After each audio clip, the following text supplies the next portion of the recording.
let's talk about elasticity and its application by first discussing about the elasticity of demand, and the following topics like the elasticity of supply, and then the short run versus the long run elasticity will be discussed through my following videos, right? Okay, now let's discuss first what is this elasticity all about. All right, so when we talk about elasticity, it's an ability of an object or material to resume its normal shape after being stretched or compressed. So these are the features of what we call as elasticity. These are the characteristic of an elasticity, of an elastic material, of an elastic object or material. Okay, but now we're going to apply this uh, to the price, and let me show you this. All right, the meaning of elasticity, and it refers to the degree to which an individual, consumer, or producer change their demand, or the amount supplied in response to price or income changes. So pag pinag-uusapan natin yung elasticity, tayo ay nagpapatukoy doon sa pinaka reaksyon ng tao. Kung ito ba ay malaki, there is a big reaction or a small reaction in terms of the change in the price. All right, let's delve more deeper.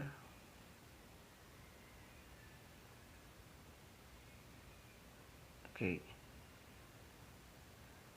now when we talk about elasticity, it is an economic measure of how sensitive an economic factor is to another. Example natin dito, yung pagbabago ng presyo sa supply o demand, o yung pagbabago ng demand, no, in relation doon sa pagbabago ng income, right?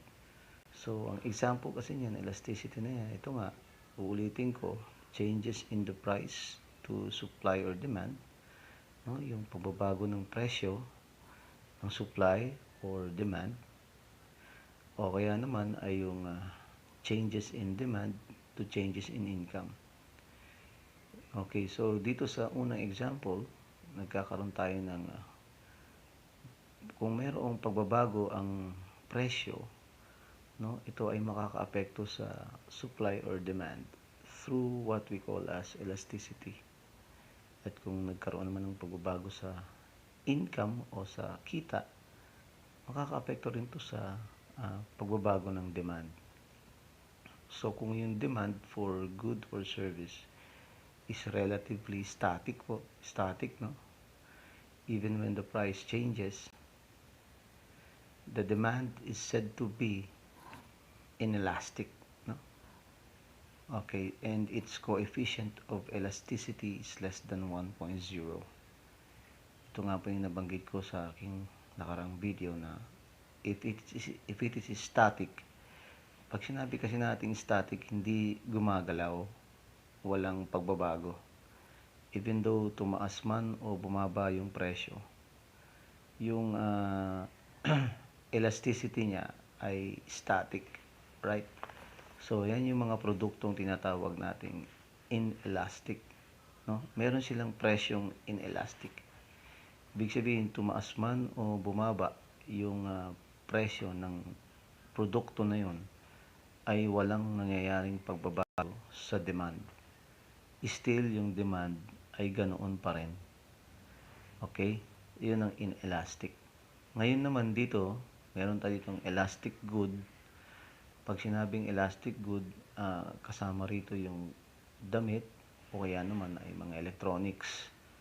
Samantalang yung inelastic good, kasama rito yung mga pagkain at yung mga gamot, right? Yan ang pagkakaiba ng elastic at inelastic. Saka nabanggit ko nga pala yan sa mga nakaraang video ko na nagiging elastic yung price ng produkto kung meron itong mga substitute, no? Substitute, right? Kasi may pagpipilian yung tao. Halimbawa, tumaas yung presyo ng produkto at merong substitute, yun ang kanyang bibilihin. O kaya naman, if there is no substitute, no, pure elastic, so yung consumer magre-resort na maybe he will not buy that, no? Now, sa inelastic naman, dito kasi, ang kaya sinabing inelastic, there is what we call as a few or few substitutes existing in this inelastic good, right? So, meaning to say, wala tayong choice kundi bilihin yan, kaya nagiging inelastic yan. Yung sa nakaraan kong video, binanggit ko doon yung tinatawag na diamond. Sa video na yun, yung diamond becomes an inelastic, right? Maybe that is true doon sa mga billionaires, no? Mga billionaire. That the diamond is considered to be inelastic for them because there are no substitute for diamonds, no? There are no substitute for diamonds. Even gold. Yung gold, hindi kapares yan ng diamond, ng diamante. Okay? So maybe, dun sa mga billionaires to, no? Sa millionaires, when we talk about diamond, it has no substitute. Right? So, it is being considered for them, for those wealthy people, as an inelastic good for them. Okay? Next. So, let's check this types of elasticity. Alright? Here. So, yung types of elasticity natin, meron tayong 4 dito. Pero actually, it's 3. No? Yan yung price, income, at cross elasticity. Naidagdag itong promotional elasticity of demand. No? And then, we have here elasticity of supply that we're going to discuss sa next video. Pero ito muna, no, yung paliwanag natin kung ano itong price, income, cross, and promotional elasticity. So, tatandaan ninyo, pag sinasabi nating elasticity, ang pinag-uusapan natin dito, yung reaksyon ng mga consumer doon sa pagbabago-bago ng presyo ng mga produkto, no? Dahil dito, itong pagbabago-bago ng presyo ng mga produkto ay nakakaapekto sa consumer behavior ng mga mamimili. Kung kaya, dahil dito, maapektuhan yung demand. Okay? And now, let's check the other data. Okay, to see. To continue, the elasticity of demand here. So, ito pong elasticity of demand is an economic measure of the sensitivity. Yan, yan nga yung sensitivity ng consumer. The sensitivity of demand relative to a change in another variable, which pertains to that another variable pertains to price, income, and preference, right? Dito makikita nyo, meron tayo ditong elasticity of demand coefficient. Here, how are we going to get the elasticity of a certain item? By such as dividing the percentage change in the quantity and the percentage change in price. Thereby, we can get the elasticity of demand coefficient. Alright? So, kasi ganito yan eh. So, if we're going to get the elasticity of demand coefficient, meron tayong 1, no? The whole number 1. It will sometimes equate to the whole number 1. Then, equal to 1. Is equals to 0 or to nothing. Alright? Okay, so we will try to explain that to you right now. Let me get the data. Okay, this one. This is the price elasticity of demand. is a measure of the responsiveness of consumers to a change in the product's cost, right? The product's cost. The more general term, demand elasticity, measures the impact of a change in any of the variety of factors including the product's price. So ito po yung PED. We call this price elasticity of demand. So yung nakikita nyo yung triangle, it symbolizes a change. No? So this is what we're going to do. To get the PED, we're going to divide the percentage change in the quantity demanded over the percentage change in the price, right? Then we will get the result, the price elasticity of demand. Okay. Next is, all right, another price elasticity of demand. So to give you an accurate computation here, so we have here the formula, the price of elasticity of demand. This is EP. Then change in the quantity is divided to the original quantity. Then the change in price divided to the original price. We will get 40 then over 200. I'm going to give you a computation for the next video, right, so that you can understand it. I only show you this formula so that you can understand how a price elasticity of demand is computed or is being computed, right? Now we have here, if you will notice, we have a negative 1 over 10, no? Added to this 40 over 200, but in the sense that it's being added, we're going to multiply it. We're going to multiply it, no? And then it will equate to a negative 2. The answer will be negative 1. And if the answer is negative 2, right, it pertains to an inelastic demand, all right? Inelastic demand, because negative 2 pertains to no reaction. There's no change, right? So that's why it's 0 down below. So that's why it's negative 2, because there's no reaction. Walang reaksyon doon sa sinasabi nating pagbabago-bago ng presyo ng produkto, dahil ang lumabas na sagot is negative 2.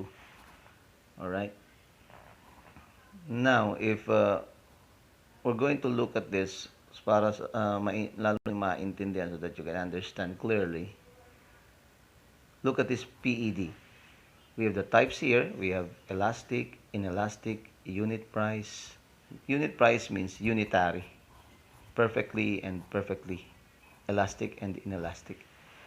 Pag ang ating type is elastic, if we have an elastic price, yung PED niya is greater than 1. Ang magiging sagot mo niyan, 1 point something, 2, 3, okay. Ibig sabihin yan, pag 1, malaki yung reaction, or if there is a big reaction, no, in terms of the change of the product, no, in the terms of the change of the price of the product. So the percentage change in demand is greater than the percentage change in price. Alright? So malaki po yung epekto ng pagbabago-bago ng presyo. Kaya tumaas yung kanyang what we call as demand, no? O kaya naman ay bumaba, no, yung kanyang demand sa pagbabago-bago ng presyo. But still, it will fall under number 1. Inelastic, its PED, no, is less than 1. So it's less than 1. So meaning to say, the percentage change in demand is less than the percentage change in price. So meaning to say, there is no reaction for the change of the price. Walang reaction po dito. Okay? So yun lagi tatandaan. Ito yung mga inelastic prices. Tumaas man o bumaba yung presyo, hindi magre-react yung mga tao, right, sa produkto na ito. Hindi kamukha sa elastic price. Sa elastic price, we have a big reaction, a greater reaction for great change. But sa inelastic, it's null. No? We don't have any. Sa unitary price naman, unitary price elastic, it's equal to 1.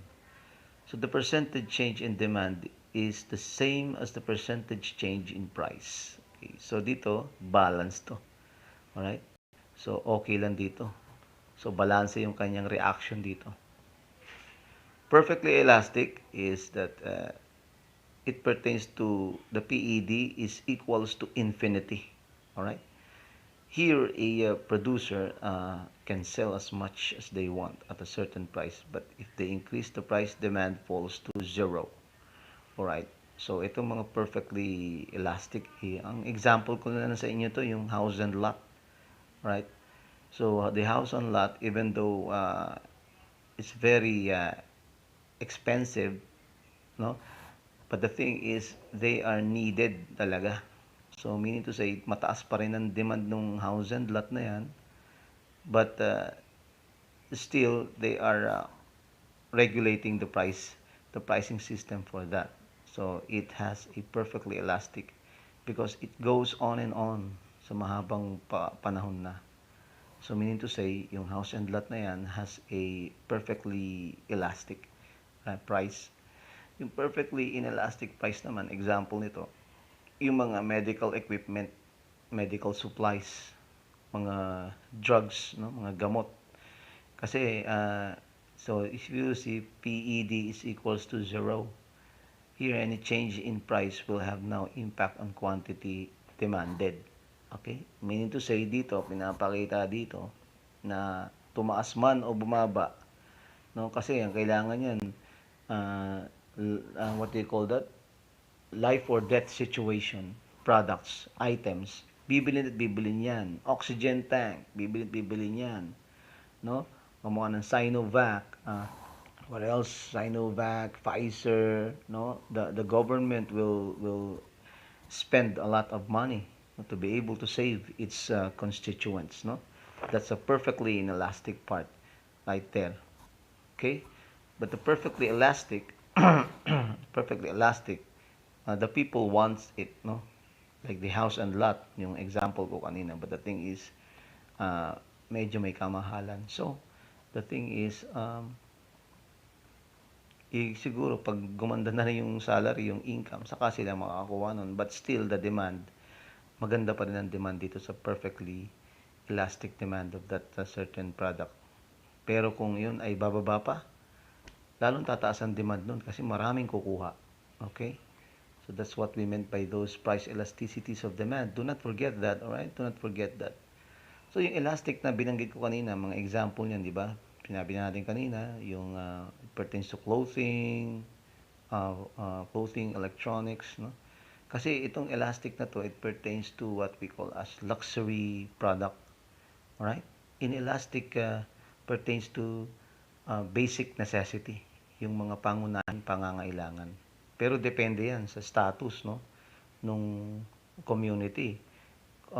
Kung titignan mo yung lower class, anong unang pangangailangan nila? Basic nila. Middle class, ano yung kanilang pangangailangan? Upper class, ano yung pangangailangan nila? Alright? So it depends upon, especially with the culture. Right? Itong unitary price, it depends upon what we call as semi-luxury product.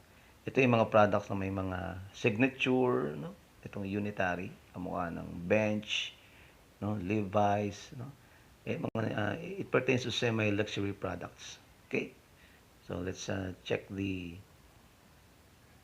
other data. Okay. All right. So here